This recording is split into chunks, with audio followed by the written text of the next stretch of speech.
Jawa Post Group besar selama memberitakan suara hukum dan koran Bengkulu tidak pernah sekalipun datang kepada kami, dan mereka tidak pernah mengatakan diduga membuat.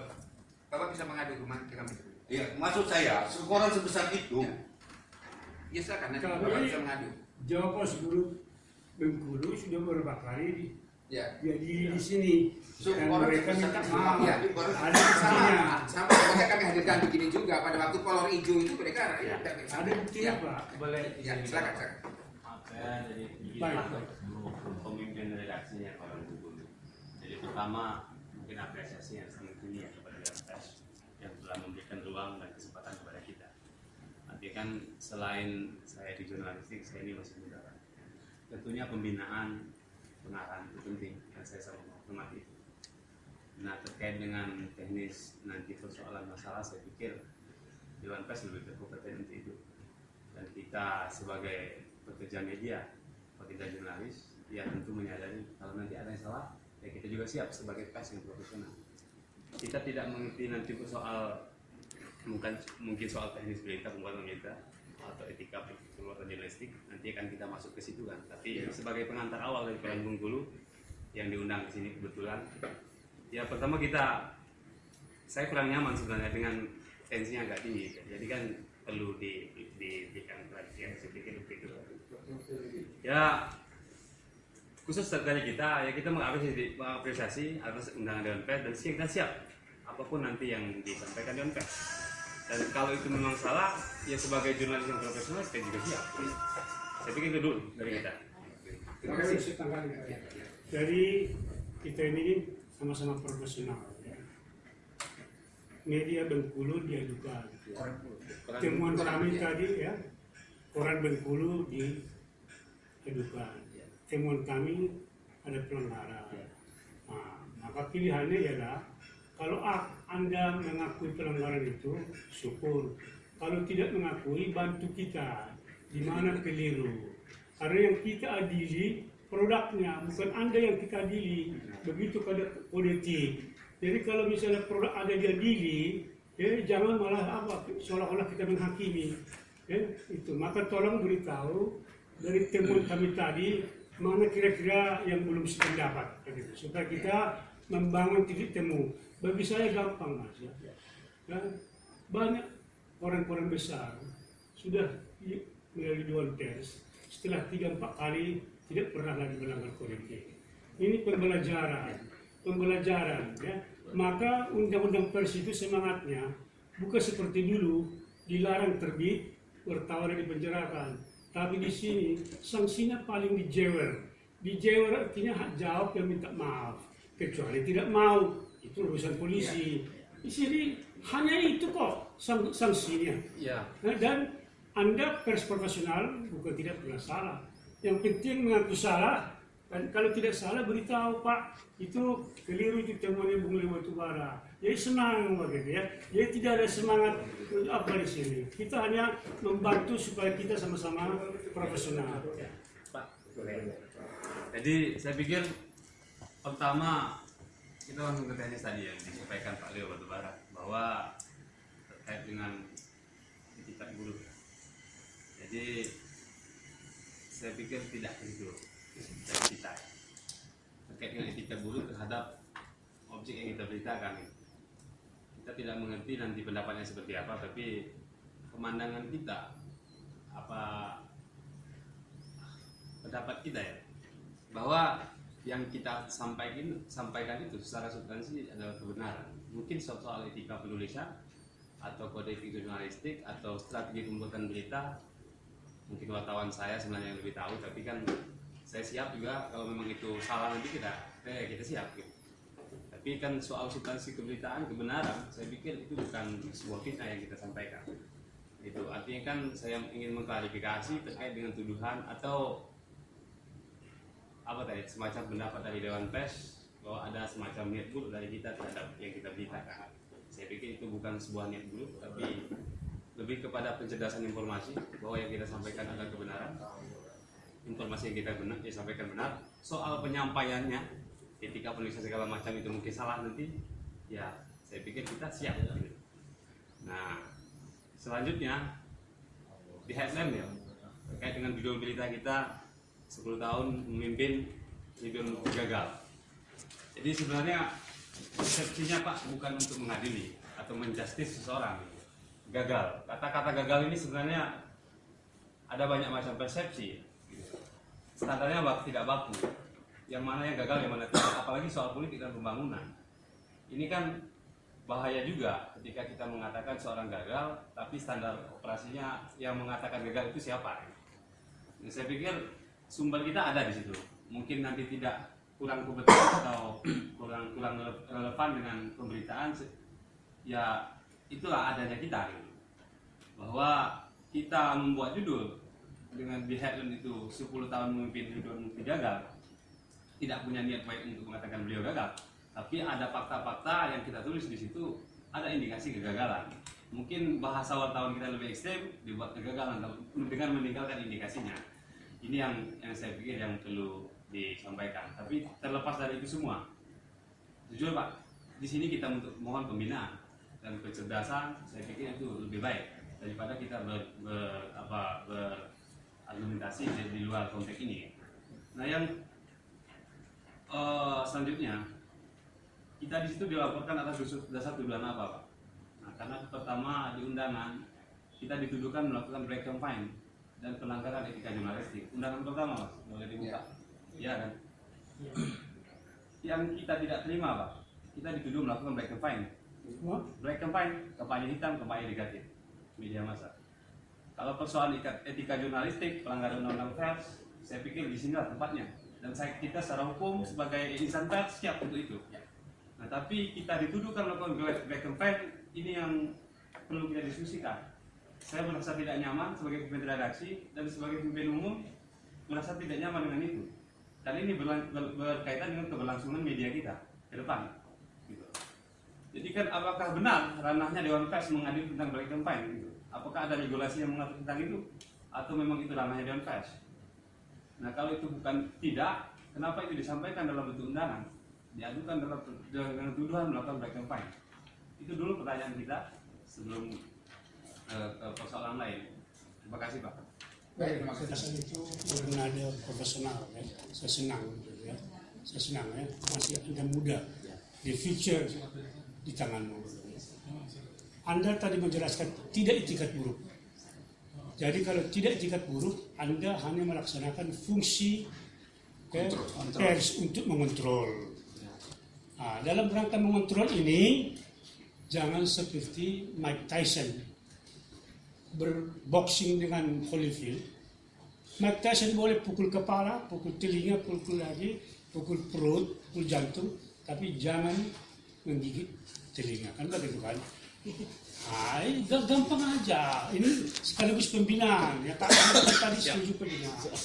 Yang kedua, siap menerima kalau memang ada terbukti. Terima kasih banyak. Lalu apa? 10 tahun jadi bupati, kalau saya tidak salah tadi, saya tidak tuduh itu menghakimi. Beritamu itu sebagian besar benar, tapi harus ada panggung untuk yang dirugikan. Setuju apa enggak? Setuju. Saya kan tidak mengatakan menghakimi kan, supaya jelas dulu titik temunya. Ya. Jadi berita itu tadi saya tidak katakan menghakimi. Yang menghakimi seolah-olah dia korupsi, pelihara istri. Nah, jadi itu hanya membutuhkan panggung. Panggung artinya jawab. Kalau dulu tuh di bredel, wartawan sepenjara, sanksi dari Dewan Pers itu hanya kesalahan kata-kata diselesaikan dengan kata-kata. Apa susahnya, gitu ya? Tidak perlu berkelahi gara-gara itu. Tapi kalau kita misalnya mau memenjarakan Anda, mau membatalkan SIU, boleh berkelahi. Ya, tadi terima kasih. Nah, yang berikutnya soal pembinaan. Ya, itu kita senang itu. Pembinaan harus dibina. Anak-anak muda harus dibina ke depan karena Bengkulu butuh juga media. Masyarakat Bengkulu sudah makin cerdas. Mereka butuh media yang mencerdaskan. Media mencerdaskan hanya mungkin kalau wartawannya cerdas, mau mendengar Dewan Pers begitu loh, ya. Nah, kemudian tuduhan apa itu tadi dalam undangan Ya, semua tuduhan itu minta maaf di 10 koran. Maka kita beritahu kepada media, Anda dituntut 10 halaman koran di koran-koran lain. Tapi pada akhirnya di sini kita akan sampaikan permintaan maaf itu hanya di media yang bersangkutan, tidak perlu di Kompas atau di Semarak Bengkulu, enggak, ya. Jadi, tapi kita perlu beritahu ini loh suara tuduhan. Tapi di sini tidak berarti kami langsung setuju itu tuduhan. Malah kita beritahu mereka, ini Dewan Pers melindungi kesalahan kata-kata hanya diselesaikan kata-kata di koran yang bersangkutan. Ya, terima kasih banyak. Jadi tadi temuan saya sepertinya belum ada sanggahan. Berarti sudah menganggap apa? Bisa menerima? Bukan persoalan menerima sebenarnya. Ya, karena ini nanti dalam apa? Risalah. Ya. Bahwa ini kan paling kalau misalnya tidak ada keberatan, ya hak jawab dan minta maaf. Dan minta maaf Dewan Pers. Hak jawab mungkin 3 halaman. Maka di bawah dan hasil nanti oleh Pak Imam akan dibuat di koran hasil perdamaian ini, kalau ada perdamaian. Maka di bawah hanya 1 kalimat pendek dengan hak jawab di atas, maka koran Bengkulu minta maaf kepada si Mukti dan masyarakat lain. Itu aja begitu. Tidak 1 halaman minta maaf. Apakah nanti kan gini Pak ya? Kita kan udah baca-baca juga tuh. Nanti kan terkait dengan permohonan minta maaf, ya, sanksi ya nanti lah soal sekarang tidak. Tapi kan sanksi kita berkaitan dengan substansi berita, ada kebenaran dan fakta yang kita tuliskan. Baru kita sah untuk minta maaf. Tapi kalau berkaitan dengan etika penulisan, saya pikir apa benar begitu sanksinya? Gitu. Itu yang perlu kita klarifikasi. Jadi khusus permohonan maaf itu, bila terjadi pertama adalah opini menghakimi. Ya. Menghakimi. Yang kedua adalah kalau memang ada salah, sehingga kemudian koreksi, kemudian minta maaf. Jadi kurang lebih seperti itu yang perlu dilakukan. Nah kemudian sekali lagi untuk menyampaikan tadi, bersyukur Anda tadi mengingatkan bahwa persoalan yang tadi seperti sampaikan Pak Leo bahwa aduan selalu kami sampaikan kepada teradu apapun uriannya. Jadi tadi Anda kan di campaign itu hanya untuk menginformasikan kepada Anda. Ya. Dari tadi kan kami tidak menyinggung soal black campaign dan sebagainya. Kami cuma soal Pak Leo singgung kritik. ya paling ngasih background ini. Tapi paling tidak sebenarnya yang materinya itu adalah persoalan etika jurnalistik. Jadi sama seperti ini tadi yang Anda sampaikan, substansi seandainya pun Anda benar, tetapi kemudian tetap cara menyampaikan substansinya itu melanggar etika jurnalistik, tetap salah. Karena yang kami adili itu adalah ini, yang kami nilai itu adalah produk ini. Sebagai contoh begini, pada satu ada seorang artis diberitakan oleh salah satu tabloid bahwa dia punya anak dari seorang bupati di Kalimantan. Diadukan ke sini, yang kami nilai adalah ininya, beritanya. Karena inilah yang sampai kepada publik. Kemudian kami tanya, sumbernya dari mana? Ternyata sumbernya adalah katanya.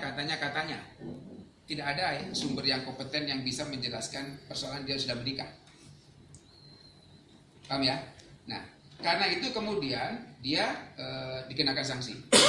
Dengan hak jawab, kemudian minta maaf, karena dia sudah menghakimi banyak. Belakangan kemudian si artis sekian tahun kemudian mencalonkan diri sebagai anggota DPR. Dibukalah kemudian seluruhnya. Ternyata memang dia pernah punya anak dengan si bupati itu. Itu tidak bukan persoalan ini. Soal substansi itu adalah urusan pengadilan. Soal bagaimana Anda menyampaikan di media ini adalah urusan Dewan Pers. Jadi sama seperti sama seperti Anda dokter. Anda mau dipidana atau tidak? Yang pertama kali dimasukkan ke Majelis Kehormatan dan Etik Kedokteran. Yang diperiksa oleh MKEK adalah seberapa jauh Anda taat pada prosedur kedokteran. Begitu Anda tidak taat, Anda bukan lagi dokter tapi dokter dukun atau terkun, maka ini akan diserahkan kepada pihak lain. Tetapi kalau Anda cuma melanggar kode etik, maka Anda melanggar kode etik. Gitu ya? Enggak, maksudnya gini Mas. Ya fungsi utama media massa itulah informasi. Saya pikir begitu ya. Apakah kontrol apa informasi yang duluan? Yang jelas pemahaman kita bahwa media massa itu penyampaian informasi. Itu apa stigma berpikir, paradigma berpikir kita gitu. Nah, berawal dari sini saya pikir bahwa kebenaran itu disampaikan dengan cara yang salah juga.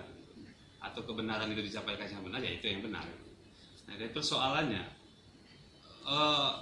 kita menyadari bahwa sumber daya manusia di media lokal harus dipertimbangkan juga gitu. Artinya kan jangan serta-merta standarnya standar nasional, standar Kompas atau standar Tempo yang mungkin jadi acuan atau referensi Dewan Pers gitu. Kita mohon kemakluman ketika memang nanti kebenaran yang kita sampaikan itu tidak memenuhi etika jurnalistik atau etika penulisan. Nah, ini yang berat bagi kita sebenarnya.